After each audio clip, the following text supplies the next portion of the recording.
Yes, I've got my microphone attached to a feather. It's a thing. Attach your microphone to a thing. So this is what I'm using, a feather. Welcome to my video called 10 Things I Hate About Morphew. It's 8 things so far, but you never know. I might think of a couple more. So number 1, usually for me watching it, it's something said on YouTube in a video or in a comment on a YouTube channel, but it could be anywhere. It could be announcements made anywhere, such as in Facebook forums, tweets. I don't know where these things written and said. When you hear of so-called witness testament, when you hear these bearers of knowledge whinging, bitching, if you like, that law enforcement haven't followed up. Oh, you know, a YouTuber might say, there is a witness. There's a witness. Yep, that morning, a witness. And guess what? Law enforcement are freaking useless. They haven't rung them. They haven't talked to them. They haven't taken their statement. This is bollocks. Okay, why? Well, if there's a witness, if they live nearby, if they had seen something, if they've called into the tip line, 10 days after Suzanne went missing, there were 200 calls to this tip line. 200. Not so much to go through, is it? I'm pretty sure all 200 would have been rung. If they'd waited to the end of the month, how many? 500. So just 500 to wade through. A little bit more, but certainly they were all hands on deck still throughout the month of May, even though people are trying to tell you it had gone quiet by then. 500 tips. If you haven't been called back, what do you do, for example, if you really want to get hold of someone, you just keep ringing them, don't you? It's your responsibility, not someone else's. And if you live nearby, walk into the CCSO and file an account. Make a statement, okay?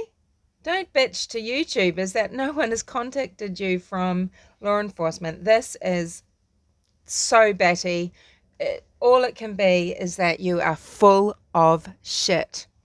Okay?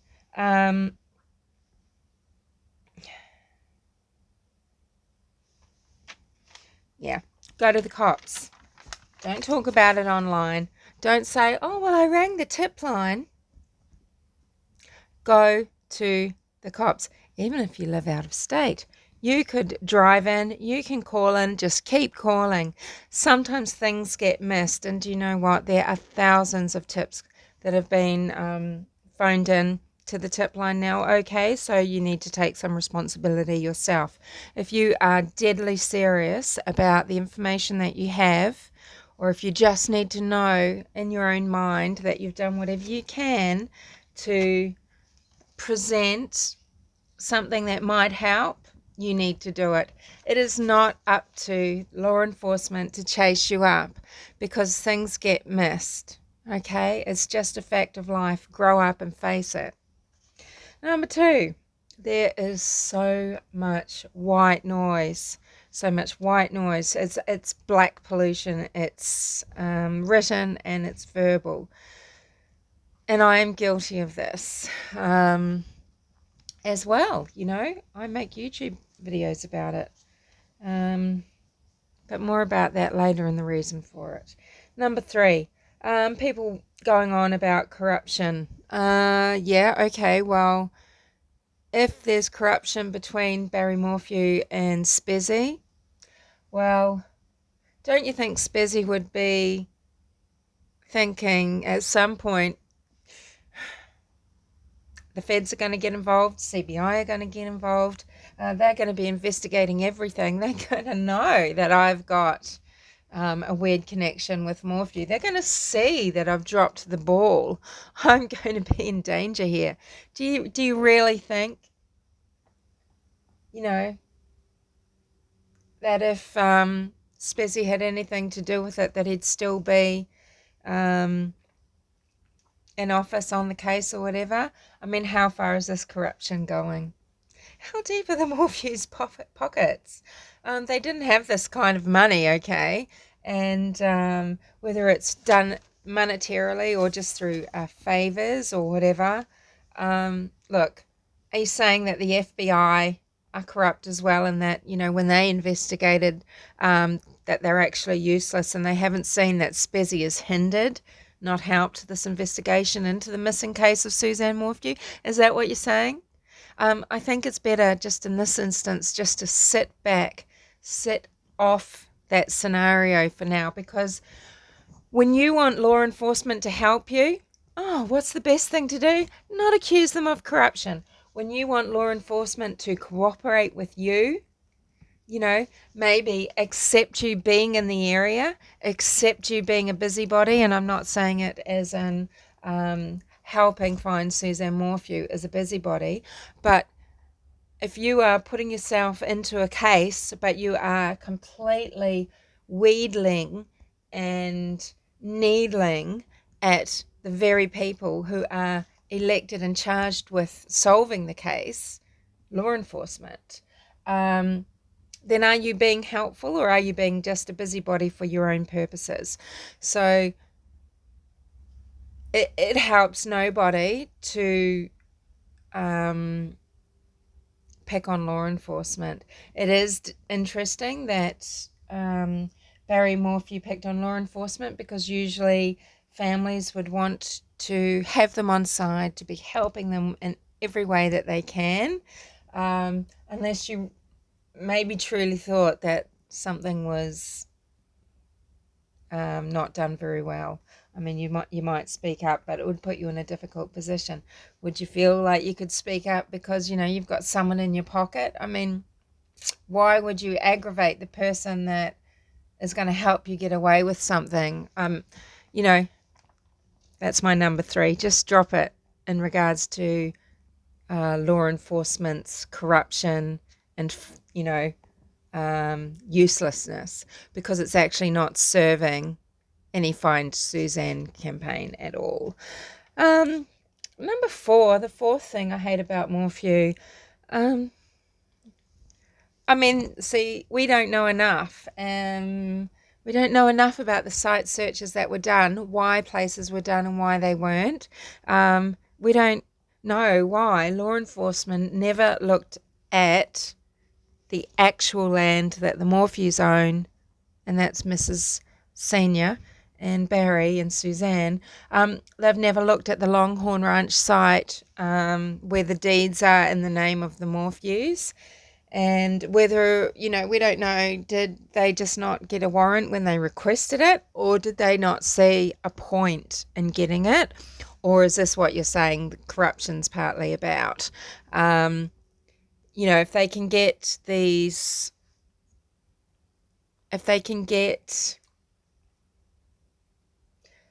warrants to go to the home twice, you know, would they really be turned down if they thought something was at the Morphew land at Longhorn Ranch? But it does, you know, that I don't know. I just hate that. I don't know what. I hate how it makes me think about the case. Makes me wonder, what were they actually looking for in the home? Number 5, Mallory and Macy, you know,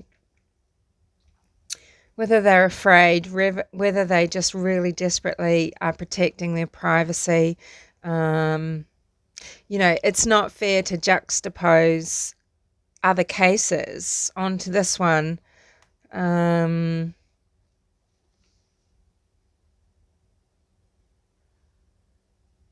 You know, I do love a good comparison video. I am prone to making them, at least I used to be. I might get back into those. We really just want to know how they think and feel. I admit I hate the fact that we don't hear from them. You know, I really do. So, number 6. So, Suzanne and Barry were always buying property and vehicles and things like that, most likely. Okay, but so much is being made of Barry's wheeling and dealing now. But, I would like to see that set against the pattern of when they were buying the land in the first place. They own many properties. How often did they buy or sell a property? Was it every year that they would make several, negotiations and changes? Did they buy a car every year? Did they sell a car every year? I mean, Barry has sold the Range Rover of Suzanne to a family friend in Indiana. Is this because people are helping him raise money? He needs money. Or, obviously he just needed to get rid of the asset probably. But it's not like it's been stolen and then burned. It's with a family friend. The police could go and check that vehicle again at any time, couldn't they? So I hate this aspect of the case, is how people make so much out of some of the wheelings and dealings when Barry and Suzanne as a couple, this is how they lived their life. This is how they made a living. This is how they,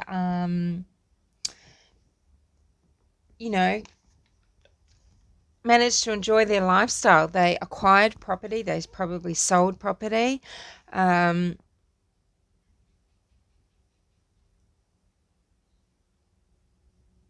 And this probably had to just keep going on. I mean, why should a family be ruined? Barry might be being responsible by not allowing the family to fall into ruin because he's got 2 daughters to think about, their welfare, their futures. He can't just let their legacy to the daughters go to nothing. And I'd say he does have to raise funds. Yeah. To me, it was always very obvious that the home at Puma Path was bought as an investment. I feel like Suzanne would have been on board with that because it's a beautiful home. Actually, I think it's very light and airy. It's perfectly designed for mountain life, with the big windows probably facing toward the sun. There was always light from every angle. It was a home that had, obviously the potential to be rented out, but it was always going to be a good investment. And it's got beautiful views and vistas from every room, and it's a wonderful entertainment home. And it looks like they've had guests there, not certain family members who never bothered to visit or invite themselves, maybe, but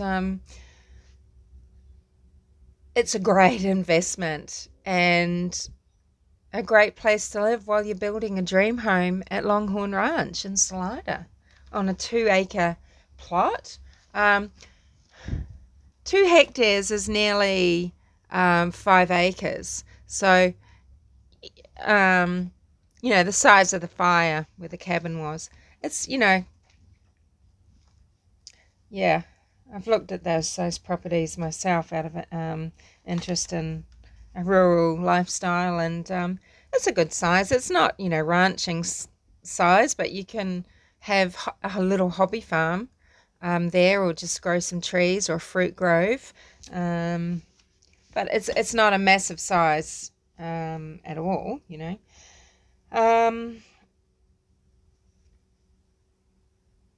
Number 7. Yeah, I mean, the too little info from the sheriff's office, and I mean, it does mean that, myself included, but that people are rushing to fill the vacuum. So it gives a lot of players free range to focus on others, and also it gives people free range because there's so much unknown. It's not like commentary in Vallow and Cox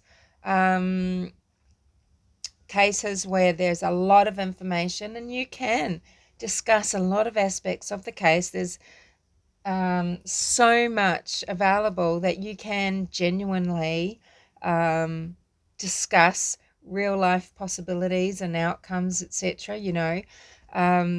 With Morphew case, Suzanne Morphew's missing case, there's very little known information, no matter what people try to tell you.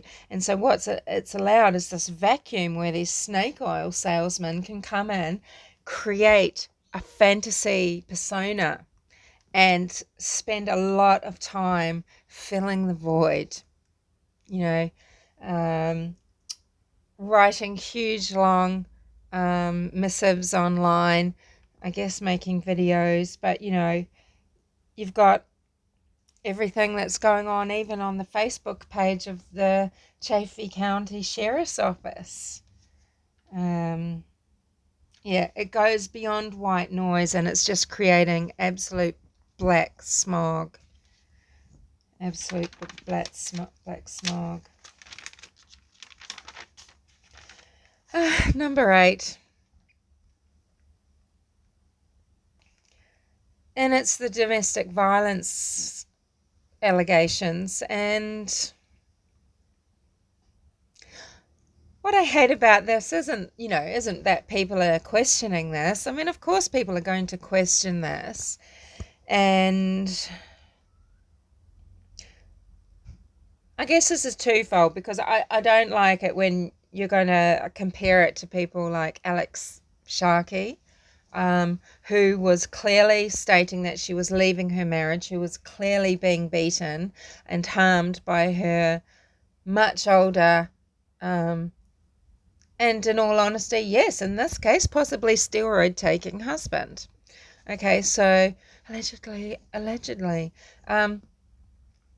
But what I hate about this is the fact that there are some genuinely beautiful people alive in the world today who were genuine friends of Suzanne's, or acquaintances, or family members, who will be taking to their graves a feeling of guilt, remorse, shame maybe, wonder, ever questioning, what didn't I know? Why couldn't Suzanne talk to me? Was there something she wanted to tell me? Was there a time I could have asked her? Is there a way I could have helped her? Why didn't I ask her if she was really all right? What is it about me that meant that she couldn't talk to me? Were we as close as I thought we were? They will be doubting everything about their relationship. And if they do know something, I hope they've already gone to law enforcement. And if they do know something and have spoken up, guess what? It's not on social media.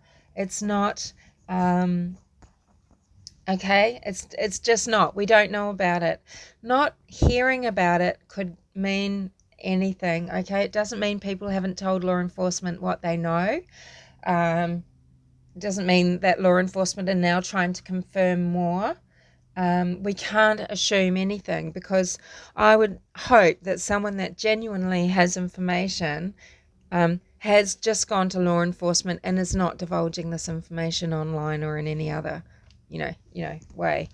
So, that's 8 things. Here's number 9. And it kind of relates to one I've already said about, people going forward. What I can't stand is when people make YouTube videos and go, can you please make sure that the sheriff gets this? Please make sure that TDB sees this. I mean, mainly people like Hot Mess, they do this. They make these videos just saying that they've got urgent information. It has to go to the sheriff. Please, just, can you make sure this gets to them? If you've got the power of your convictions, ring them up. You are just plain weird. You are plain mentally disturbed. You're just mentally disturbed. If you've got information, the way to get it to the right people are not to make videos promoting yourself online, licking asses, dropping names, making pleas to other people to do it for you. I mean, why? Is it because you know that you're just going to get laughed at, because no one's going to take you seriously, because you're just a muppet, because you are a nightmare, because you are a running joke? Is this why? But just don't do it. I mean, you just make a joke out of yourself. There's a video every week, sometimes by the same people, just coming out with, they've got hot information, they've got a reading, they know where Suzanne is, or they know what happened, etc., etc. And they say, please get this to the sheriff. Can you please make sure this YouTuber or that YouTuber sees this, please? Because, I mean, you're just pathetic. Oh, so 10. I really should try and come up with 10.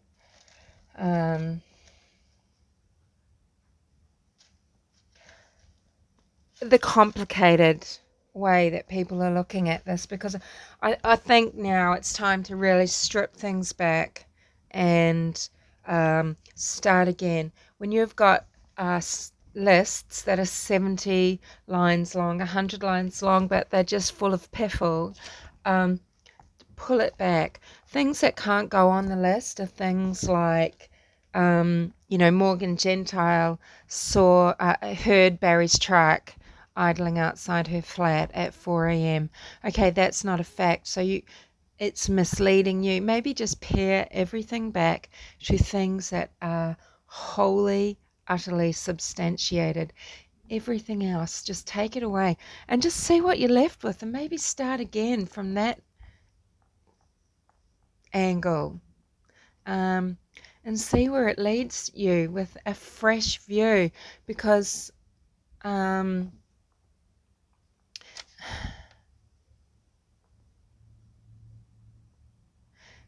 I mean, sometimes the truth is really simple. Now, you're going around saying the truth is simple, Barry done it.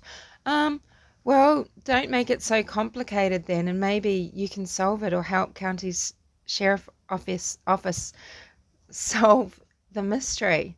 11. Tell you what else I hate. People coming out and saying really creepy things like, with all these serial killers, I wouldn't be surprised if Suzanne's body is found down in Mexico, or where these other bodies are being found, because this is just to make it look like she is a victim of these other killers. Now, that is a sick, weird, disturbing thing to say, isn't it? Unless you think maybe her body is there, or know it's there, and you're worried that she's going to be found there. I mean, how many times really, with all the eyes that have been on Barry, do you think that he has moved Suzanne, if he's killed her and placed her somewhere? If Barry done it, in my mind, he's moved her. Never. Except maybe where he's put her.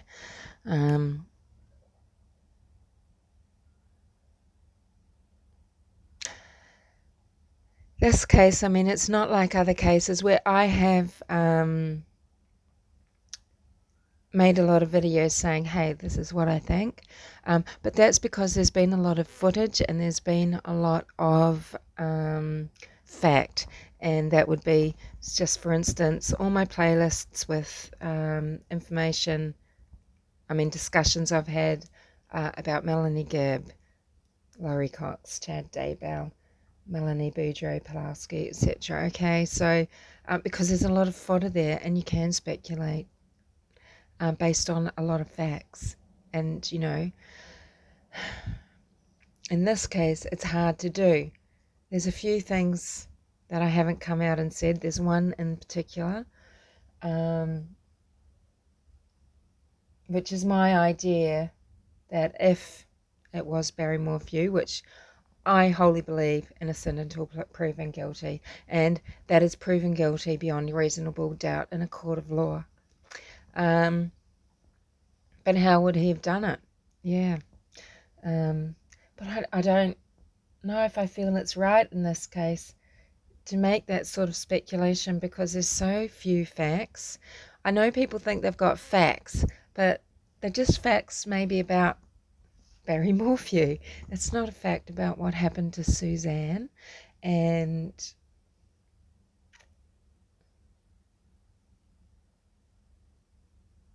Yeah.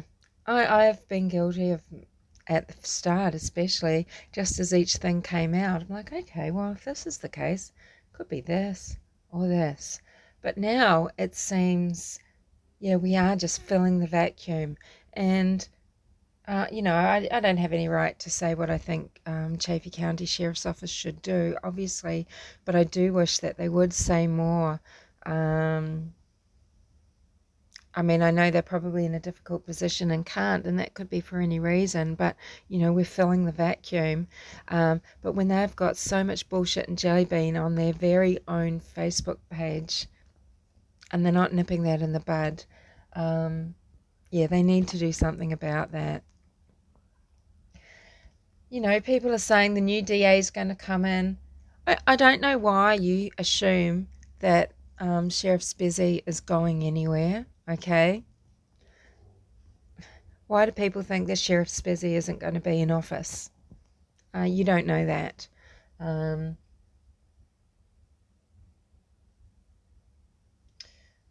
yeah, this case had better not go cold. Okay, this is 26 minutes. It's very long. I've got some other videos to film for you. So I'll speak to you later.